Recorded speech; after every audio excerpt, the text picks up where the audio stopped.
കഴിഞ്ഞ ദിവസം എനിക്കൊരു പേഷ്യൻ്റ് ഉണ്ടായിരുന്നു ഇതുപോലെ തന്നെ. അവരെന്നോട് പറഞ്ഞത് 8 മണിക്കൂർ ഒരു 2 വയസ്സായിട്ടുള്ളൊരു കുട്ടിക്ക് 8 hours 2 വയസ്സുള്ള കുട്ടിക്ക്. ഐ വാസ് ഷോക്ക്ഡ് ബിക്കോസ് 8 മണിക്കൂറൊക്കെ ആ കുട്ടിയുടെ മെൻറ്റൽ ഡ്രെയിൻ ഔട്ടിനെ കുറിച്ചാണ് ഞാൻ ആലോചിക്കുന്നത്.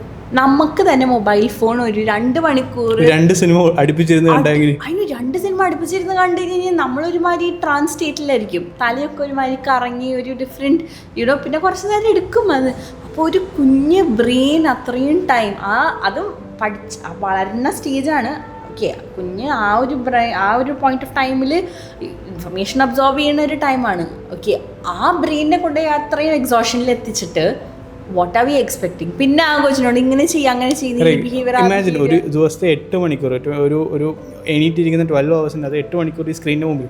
അത് കഴിഞ്ഞ് അതിൻ്റെ എനർജി എല്ലാം കൂടെ തിരിച്ചു വന്ന് കാണിക്കുമ്പം അതൊരു ഹൈപ്പർ ആക്റ്റീവ് ബിഹേവിയർ പോലെ നമുക്ക് കാണാൻ പറ്റും.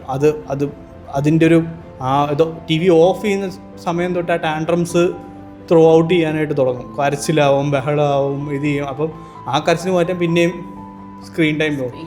ഇവഞ്ച്വലി അവർ പഠിക്കുന്ന എന്താ, കരഞ്ഞു കഴിഞ്ഞാൽ സ്ക്രീൻ ടൈം കിട്ടും. അത് വീണ്ടും ഒരു റൂട്ടീനായിട്ട് ഷിഫ്റ്റ് ആയിക്കൊണ്ടിരിക്കും. ശരിയാ.